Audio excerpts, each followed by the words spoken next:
বন্ধুরা 42 নম্বর পর্বের সেই শেষ দৃশ্যটা দেখার পর আপনার মাথা কি পুরোপুরি ঘুরে গেছে?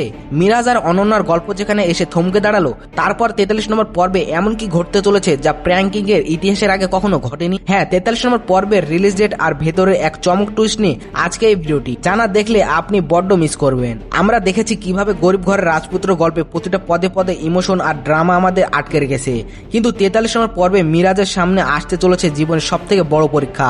সোশ্যাল মিডিয়ার অলরেডি ফ্যানদের মধ্যে তুলন ঝড় উঠছে একটা প্রশ্ন নিয়ে, অনন্যা কি শেষ পর্যন্ত মিরাজের রূপ মেনে নেবে, নাকি গল্পে এন্ট্রি নিচ্ছে নতুন কোনো চরিত্র যা পুরো সমীকরণটাই বদলে দেবে? সব থেকে বড় কথা, 43 নম্বর পর্বটি দেখতে আমাদের আর কতদিন অপেক্ষা করতে হবে? ডিরেক্টর জামরু রাজু ভাইয়ের সেট থেকে জানা ভেতরে খবর অনুযায়ী এবারের পর্বে এডিটিং প্ল্যানেটে এমন কিছু ধামাকা রাখা হচ্ছে যা দেখার জন্য আপনি বিন্দুমাত্র প্রস্তুত নন। আর এই মেগা এপিসোডটি কবে রিলিজ হচ্ছে তা ঠিক আর কয়েক সেকেন্ডের মধ্যে আপনাদের জানাচ্ছি। তার আগে কমেন্ট বক্সে এখনই লিখে জানান আপনার কি মনে হয় 43 নম্বর পর্বে মিরাজ আর অনন্যার পরিণতি কি হওয়া উচিত। আপনার মন্তব্য কিন্তু পরবর্তী টুইস্টে ভূমিকা রাখতে পারে। তাহলে আর দেরি কেন, অধীর আগ্রহে অপেক্ষা করতে থাকুন, কারণ আর মাত্র কয়েকদিনের মধ্যে প্র্যাঙ্কিং এ পদ্মায় ধামাকা নিয়ে হাজির হচ্ছে গরিব ঘর রাজপুত্র 43 নম্বর পর্ব। এবং ভিডিওটি ভালো লাগলে এখনই লাইক আর বন্ধুদের সাথে শেয়ার করে দিন। দেখা হচ্ছে অন্য কোনো আপডেটে।